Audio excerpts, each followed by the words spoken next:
E olá, aprovado, aprovada no concurso nacional unificado.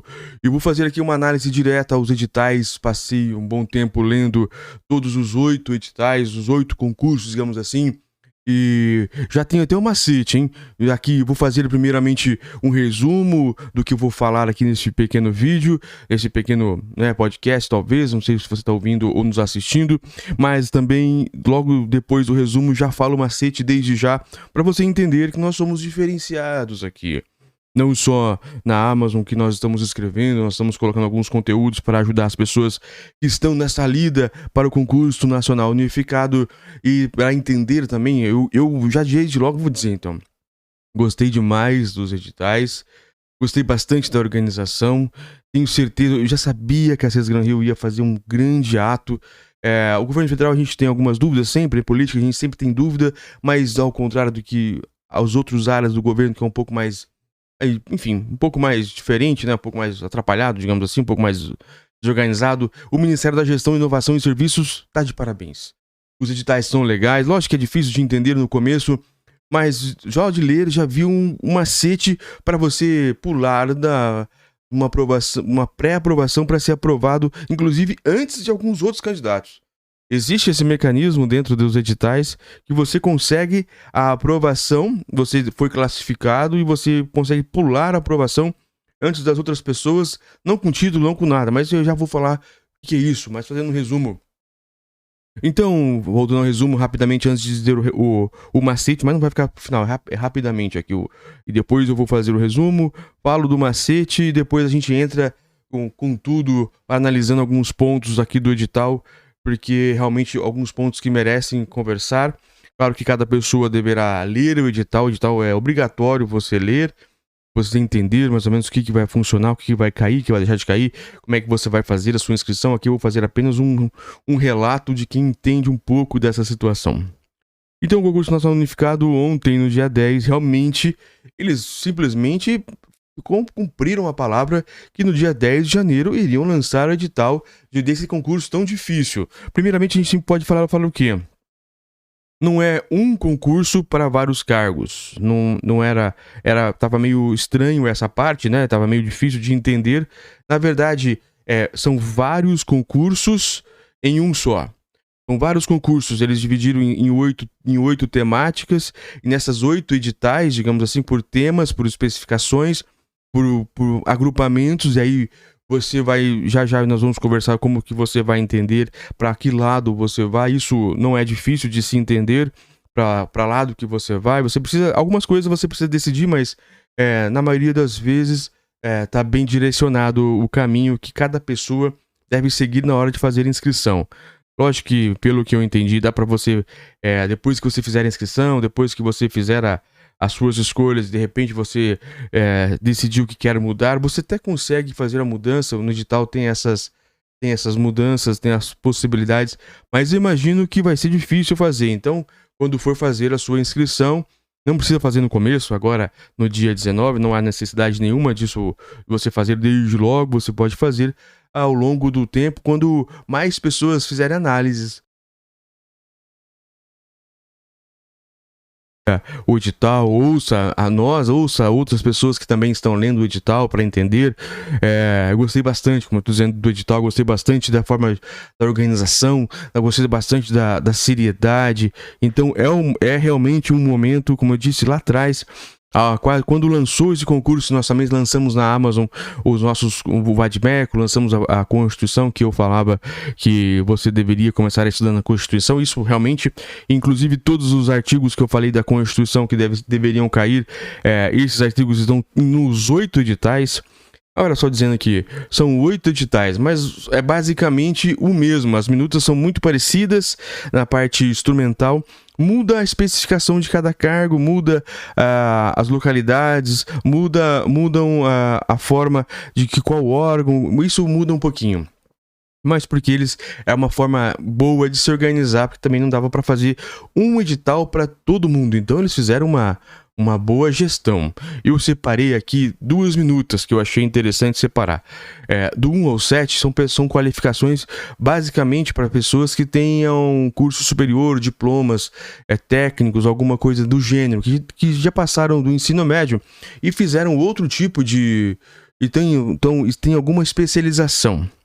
Já no 8º, que é um pouco mais geral, inclusive aqui eu tenho, ó, eles colocaram ali nível intermediário, você vai escolher ali entre nível médio, tem vários cargos, dá para todo mundo. Agora, se você não tem nem ensino médio, aí fica difícil, parceiro, aí eu não posso te ajudar tanto. O que eu posso te ajudar é que você precisa correr atrás, fazer aí um supletivo que você consegue no próximo concurso nacional unificado.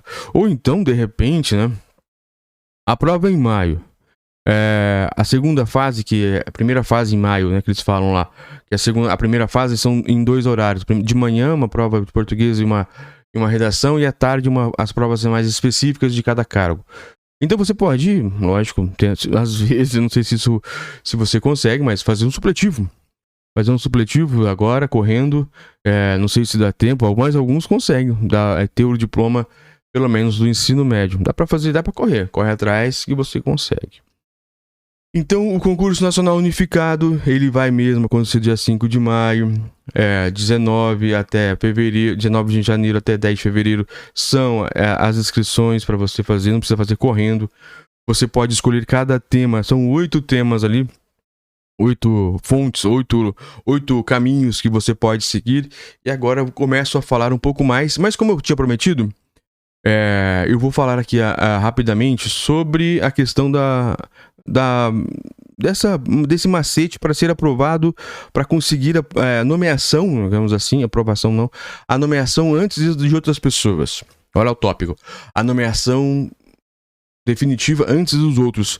Porque este concurso nacional unificado, ele dá a deixa, ele tem várias coisas interessantes que ele bate bastante ponto. Na questão das vagas, da reserva de vagas, eles são bem seletivos. Isso já vamos conversar, não é sobre isso o macete, mas sobre a sua localidade e sua residência. Em vários pontos, eles falam para você, a todo momento, eles falam que o participante, o candidato, tem que manter os seus dados residenciais, o seu endereço residencial atualizado, e é da responsabilidade do participante manter o seu endereço, sua residência atualizado. E lá nas disposições gerais, no 11, nas disposições no 11, eu vou ver se eu consigo pegar aqui já, ó. Aqui, ó, eu tô com ele aberto aqui, não, tá lá no 3. Eu vou ter que descer mais, estão no 10, vai entrar aqui no 11. E são nas disposições gerais, aqui, ó, disposições finais, na verdade. Aí eu vou jogar aqui pro lado, aí, beleza. Então, nas disposições finais, aqui ele vai falar algumas coisas como funciona a lotação, enfim, algumas coisas de ponto. No item 11, que é a disposição final, no item 3.1, e aí, o que ele vai falar? No item 11.3, que é o caput aqui dessa situação. Ele vai dizer o seguinte, olha o macete que eu vou te passar para você ser aprovado, para você ser, não é aprovado, você ser nomeado antes que as pessoas. Por exemplo, tem 10 pessoas que passaram, você está em 10º. Não vai ser o primeiro, o segundo, o terceiro, vai ser você que vai ser aprovado, vai ser nomeado se você fizer isso que eu vou dizer. Olha o que diz a disposição final 11.3, isso está em todos os editais, independente do cargo. Conforme a política de lotação do órgão responsável pelo cargo e especialidade, o local de exercício será definido em editais próprios para cada cargo. 11.3.1. Agora vem, ó. A critério do órgão de lotação do cargo, será dada preferência para os candidatos aprovados moradores da cidade onde houver a vaga. Então, quando você for aprovado e for bem colocado, você muda a sua residência, e aí já muda no concurso pro local onde vai ter mais vagas. Você dá uma pesquisada e você vê aonde teve menos aprovações de pessoas, isso vai ser aberto, né? Então você muda a sua residência, muda pelo menos o seu endereço residencial para o local onde pode ser aprovado, onde pode ser chamado. Por quê? Porque dependendo do órgão, uma AGU, alguma coisa, um cargo técnico da AGU, ou IBGE, não sei, que tenha vagas, citar um exemplo, no Rio Grande do Sul e no Amapá. 10 pessoas do Amapá passaram. Vou colocar mais aqui, ó. 90 pessoas do... Isso não vai acontecer, mas é uma hipotético. Então, da região norte, 90 pessoas estão na sua frente. Você está em 91º local. Em 70º, centésimo, sei lá. Você está lá longe. Só que na sua localidade, onde você tem a residência, vai ser convocado alguma pessoa. Eles estão precisando de uma pessoa. Então, eles vão procurar no hall de pessoas que foram aprovadas, primeiramente, não só a classificação.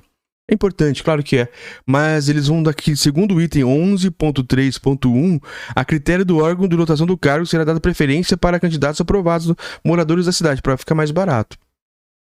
Então, se um escritório regional lá do Rio Grande do Sul precisar, qualquer lugar, mas outras pessoas da Amapá passaram na frente, eles vão dar preferência às pessoas, mesmo que foram melhores classificados, as pessoas que estão lá embaixo, as pessoas que estão mais próximas, talvez para critério de deslocamento, né, que mais barato para o órgão, não sei, alguma coisa do gênero, talvez mais perto, para regionalizar as coisas, para dar oportunidades regionais. Isso pode dar muito bafafá, muita conversa? Eu acredito que sim, mas eu acredito que isso não vai mudar. Isso está escrito.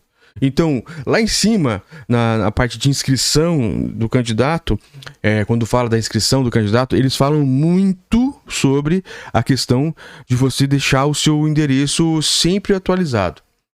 E a outra parte, aqui embaixo, nas disposições gerais, eles falam que a critério do órgão, ele vai chamar as pessoas classificadas, mas dando preferência às pessoas que estão na localidade. Então, vai ter pular cargo. Então, aí, ó, é macete, claro que é macete. Aí você não vai poder mentir, claro que não, mas de repente tem uma tia, um tio que mora... eu sou de Londrina, mas não sei, você pode ter você vai pesquisar a sua vaga, eu já vou dizer como é que você vai escolher o seu cargo. O cargo que você vai...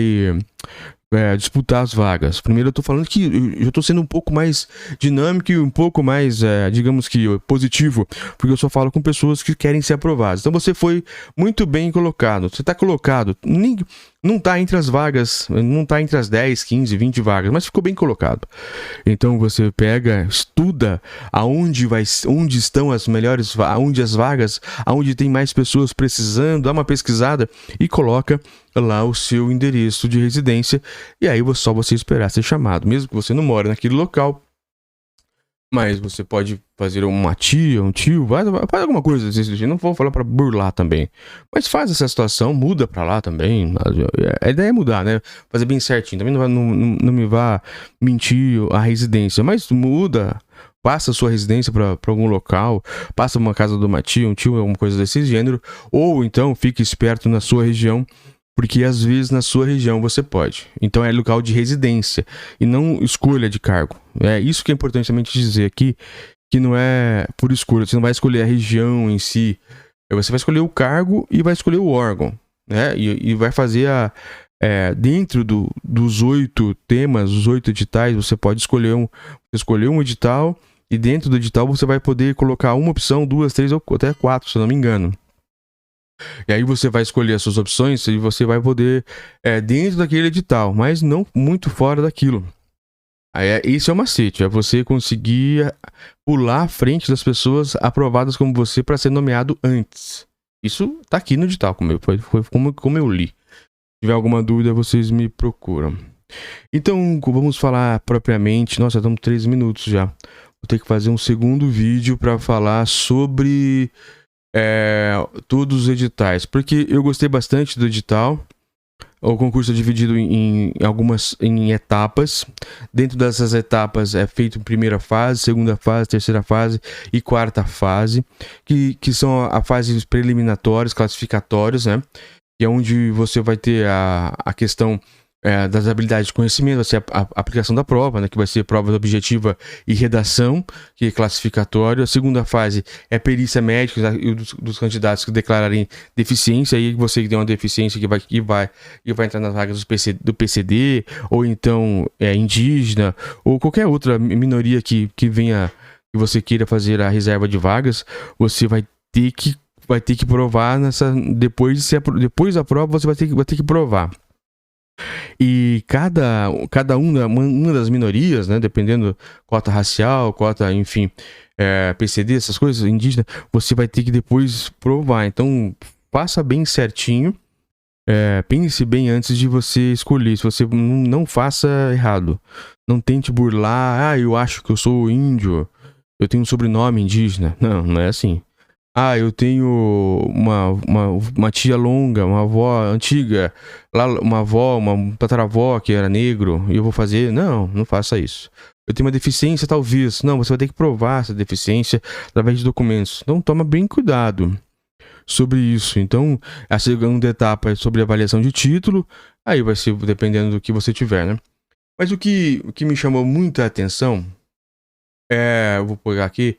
Eu acho que eu já tô nesse edital. Que é o edital geral. É isso aí mesmo, nível intermediário. Eu também deixei aqui aberto o gestão governamental e administração pública apenas como uma base para eu ter, porque quando você coloca lá nos anexos que eles estão falando sobre, por exemplo, a questão aqui, ó. Aqui eu tô com o cargo, exemplo. Cada cargo tem uma sigla, então você vai ter que escolher o cargo.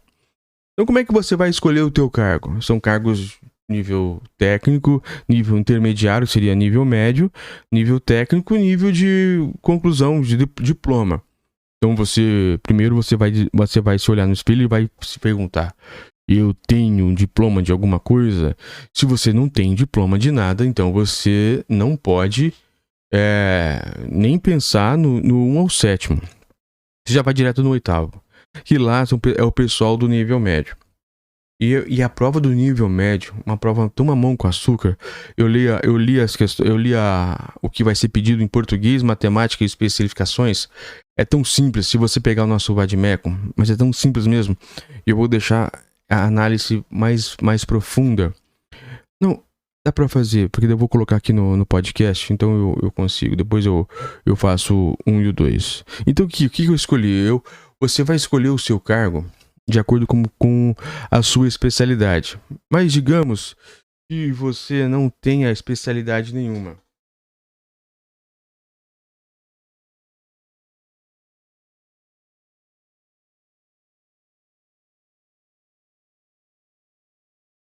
Pro 8º, já vai direto pro edital 8. Agora, se você tem alguma especificidade, você tem algum técnico, então você vai olhar para qual a sua especificação e você vai dar uma olhada na questão quais são os temas.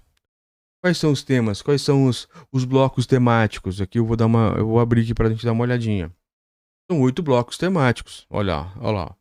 Então, o bloco 1 é estrutura, exatas e engenharia. Aqui tem exatas e engenharias. Tem a advocacia da União. A advocacia da União seria no caso, direito, né, teoricamente. Mas não, os cargos aqui são cargos intermediários. Digamos que cargos não propriamente jurídicos. Arquiteto e engenheiro. E as especialidades são o quê? Arquitetura, engenharia elétrica, engenharia agronômica. Então você não tem nenhum desses, então você pula para o próximo. Mas aqui a gente já tem Agência Nacional de Energia Elétrica, a ANEEL. Especialista em regulação de serviços públicos de energia. Parece que é um nome difícil. Especialista em regulação de serviços públicos. Mas aqui está dizendo, especialidade, qualquer área de conhecimento. Então você não precisa assim, o engenheiro nem sempre precisa ter alguma engenharia. Já no especialista em regulamentação, aqui já entra uma situação diferente. Qualquer área de conhecimento. Então você pode ser formado em direito, em qualquer coisa, matemática, em história, filosofia, qualquer diploma, qualquer área de conhecimento que você é formado e tem um diploma, você pode fazer essa situação. Então você vai fazer, você começa a sua jornada perguntando na hora de inscrição, se perguntando, eu tenho nível médio, só nível médio, então eu vou pro 8º. Eu não tenho nem o nível médio, fica difícil, né, parceiro? Aí você vai ter que fazer um supletivo e tentar correr atrás. Quem sabe até dia 5 de maio, até a segunda fase, né? Na verdade, você consiga o diploma de ensino médio. Mas digamos que você tá tudo certo. Você tem mais que o ensino médio. Você tem um diploma. Qual que é esse diploma? Diploma de arquitetura. Então você vai procurar nos cargos em si, no órgão em si, quais são os órgãos. Infraestrutura e engenharia. Você já sabe que você é arquiteto, você vai para o bloco número 1. Mas também o órgão número 1 tem várias coisas. Tem o bloco número 2. Tecnologia, dados e informação. Você é formado em matemática, você é formado em ciência da computação, você é formado, enfim, essas áreas da tecnologia, dados e informação. Você vai escolher dentro dos órgãos aqui, a mesma coisa. Dentro da AGU também tem cargos. Especialista em indigenismo, em estatística. Daí seria a estatística, você dá uma procurada, você vai ver que é mais a parte da matemática. Mas tem muita gente aqui, tem muitas especialidades que eles procuram, que seria bem geral, para qualquer pessoa que tenha aquela área. Então fica mais fácil. Mas você pega aqui o médico, por exemplo, você faz medicina. Você não é médico, você não é nada, você é advogado, então você vai procurar qual é a especialidade que é de direito ou a qualquer área de conhecimento. Como eu estou vendo aqui, Instituto Nacional de Pesquisas Educacionais Anísio Teixeira, o INEP. Pesquisador, qual que é o cargo? Pesquisador, tecnologia, informações, avaliação educacional. Qualquer área de conhecimento, 10 vagas. E aí você vai pegando aqui o bloco, você vai colocar o bloco, quando for escolher, coloca o bloco e coloca qual é o item do seu cargo que está lá no seu bloco. Você pega o bloco e você vê o bloco, na verdade, assim, ó, agora vai ficar mais fácil. Você entra no site do governo e olha qual o bloco, ela tá mais fácil. Lógico que você pode olhar edital por edital, mas no site do governo, como eu tô vendo aqui e tá vendo por imagens, existem os blocos e já com uma ilustração. Uma ilustração bem tranquila para você entender qual é o cargo que você precisa entrar. E aí você acha o bloco, acha o órgão, acha o cargo, acha a especialidade. Cada um desses aqui vai ter um númerozinho e você faz a sua inscrição. Mas o mais interessante mesmo é o nível intermediário. É o Instituto de Geografia e o IBGE, técnico em informações geográficas e estatísticas, que é nível médio. Fundação Nacional dos Povos Indígenas, FUNAI, técnico em indigenismo, nível médio. Várias vagas. O IBGE são 300 vagas, mas abre muito mais. Na FUNAI são 152 vagas, mas abre muito mais. Aí aqui, no final, tem também o Ministério da Agricultura e Pecuária, o MAPA. E tem algumas coisas que precisa de curso técnico, agrícola, enfim, algumas coisas aqui aí você precisa ter um pouco mais de especificidade. Mas o nível médio são esses que você consegue se inscrever e com certeza ter aí o melhor proveito de todos. Então, quando você for fazer a inscrição, se você for fazer em alguma área de conhecimento que seja, na verdade, quando for fazer a inscrição e você tenha alguma reserva de vagas, dê uma olhada no edital. Eu vou abrir o edital, porque o edital, além das disposições preliminares que são da prova, que a prova vai ser a primeira etapa, ela é uma fase só, são 2 fases, só que de manhã, assim, vai ser de manhã e à tarde. De manhã você vai fazer a redação e português à tarde, a área específica do teu conhecimento que você se inscreveu. Então é um dia quase que inteiro de provas. Então aí no item 3 dos editais, todos os editais têm as vagas reservadas primeiro a pessoas reservadas com pessoas com deficiência, PCD. Eles são vários, se você for querer se declarar ali, são vários e vários documentos que precisa, avaliação multifuncional para você conseguir entrar nessas vagas. Não vai ter como você burlar. Reserva das pessoas negras, é o item 3.3 da reserva das vagas pessoas negras. Também dê uma olhada, vai ter procedimento de heteroidentificação dos candidatos negros, que é a segunda etapa da primeira fase, depois que você passa. Aí vai ter a reserva de vagas pessoas indígenas, exclusivo para quadros da FUNAI. Então, não é assim tão simples para você se inscrever e ter esse tipo de investidura na especificidade. Então, tomem cuidado com essa parte quando for se inscrever, porque é bem difícil. Então, a inscrição, aqui eu estou na parte de inscrições, que vai ser das 10 horas do dia 19/1/24 às 23h59 do dia 9. Então, tem que ficar de olho nisso aqui. E é nesse ponto aqui que ele vai falar sobre a questão do custo, né? Quanto que vai ser, R$60 para alguns cargos e 90 para outros. Esse é um custo que você pode simplesmente ter, ter isenção se você tiver alguns dos itens. Se for bolsista ProUni, você é doador de medula óssea, enfim. Terá direito à isenção pagamento da inscrição aqui, ó, comprovar a inscrição cadastro único, for doador de medula óssea, seja ou tenha sido bolsista do ProUni, tenha sido financiado pelo financiamento da o FIES, candidatos não parar em situações, enfim, você pode conseguir a isenção total aí dessa inscrição se você conseguir. Então, acho que isso, uma visão um pouco bem longo, né, na verdade. Era só para fazer 5 minutinhos, mas não tem nem como. Inclusive, eu tenho muito mais coisa para falar aqui dessa situação, porque é um edital gigantesco, simplesmente gigantesco. Aqui eu já estou na especificidade do bloco 8, que é mais pro nível médio. Aqui eles falam da prova dos objetivos eliminatórios, são constituídos 60 questões de múltipla escolha pro nível médio. Língua portuguesa são 15 questões, noções de direito são 15 questões, matemática são 15 questões, realidade brasileira são 15 questões. Cada questão da prova de objetivo apresentará as alternativas A, B, C e D. Então são múltiplas, né? Então você faz você faz a prova português e redação na primeira, e depois você faz. Então aqui também tem uma coisa bem interessante. Será eliminado o candidato que obtiver prova inferior a 30% nas provas objetivas ou nota 0 na redação. Você precisa acertar mais que 30% nas provas. De 15, você precisa prestar bastante. Você vai precisar mais que 4. Você precisa acertar pelo menos aí nessa situação. Em cada uma delas, são provas diferentes. Enfim, vamos lá. Muito bem. Agora, o tema da redação a gente não tem nem como saber, mas daqui a pouco, até dia 5 de maio, vai ter muito concurso, vai ter muito cursinho que vai dizer. Então, aqui da prova objetiva. Língua portuguesa e redação terão 2 horas de duração e 2 horas e meia no período da manhã, no dia 5. Aí, a noção de direito, matemática e realidade brasileira terão 3 horas de duração no período da tarde. Aí, cada realidade brasileira, essas coisas, vai ter lá no anexo. Aí, neste podcast, não é impossível falar qual vai ser, mas vai ser mais ou menos isso, tá bom?